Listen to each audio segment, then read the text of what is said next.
bagaimana strategi kita menembus ruang opini yang tersedia di media. Yang pertama,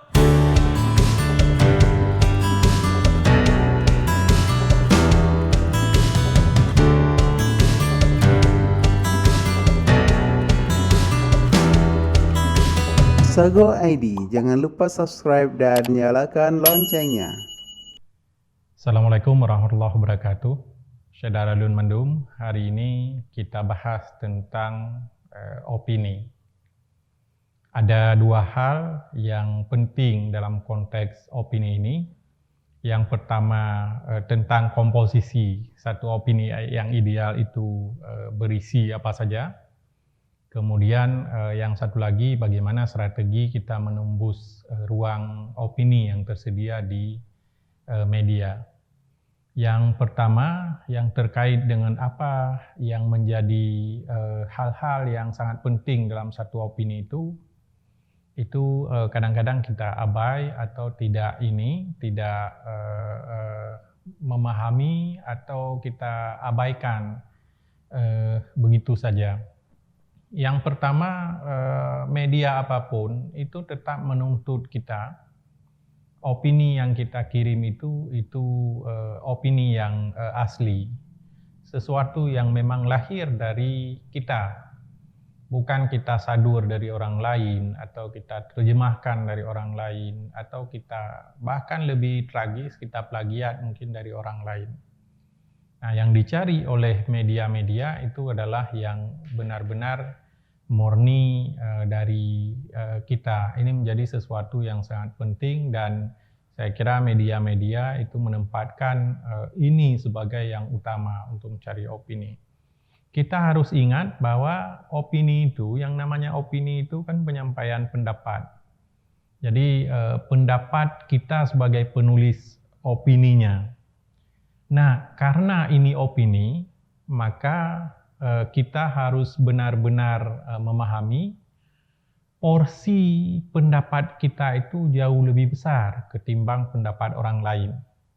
Jangan sampai nanti ketika kita tulis satu opini, tapi 2/3 itu punya kutipan orang lain. Walaupun kita rujuk itu tetap penting, tapi kita harus ingat opini itu justru dari kita. Kitalah yang mengeluarkan pendapat lebih banyak untuk halaman opini yang tersedia itu.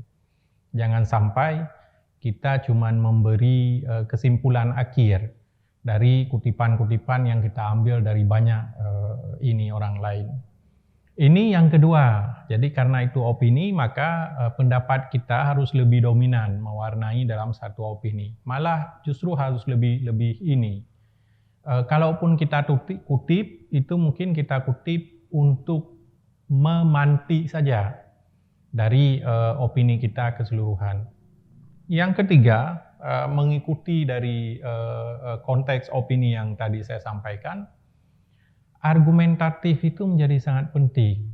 Logika yang tadi bahwa sebuah opini itu apa yang kita sampaikan itu harus dominan dibandingkan dengan kalaupun misalnya kita kutip dibandingkan dengan yang kita kutip itu, maka apa yang kita sampaikan itu tentu dengan argumen yang masuk akal, yang logis, kemudian juga yang sesuai dengan apa yang dituntut oleh satu media.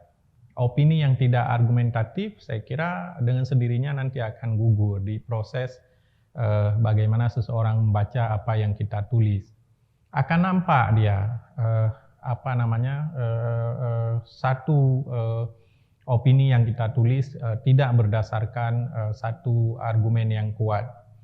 Kemudian yang keempat, ini juga sangat penting, konteks faktual dan aktual. Satu opini itu kita mengulas hal yang selama ini memang berlaku.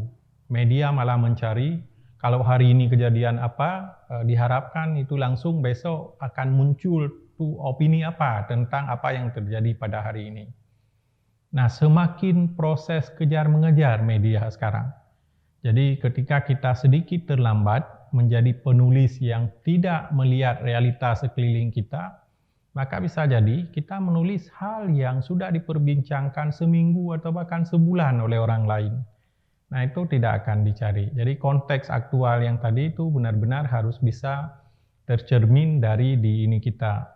Kemudian kita harus ingat yang kelima, hal-hal atau batasan-batasan formal yang ditentukan oleh media.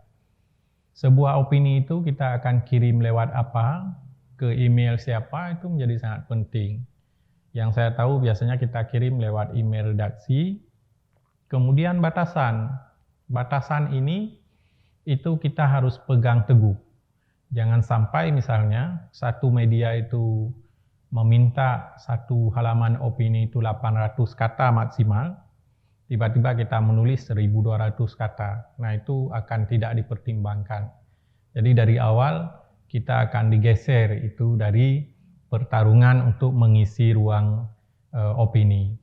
Secara psikologis ada hal-hal yang menentukan, misalnya ketika ada dua opini yang berkualitas sama, pasti nanti akan dipilih yang tadi batasan-batasan formal itu yang mana yang lebih diikuti.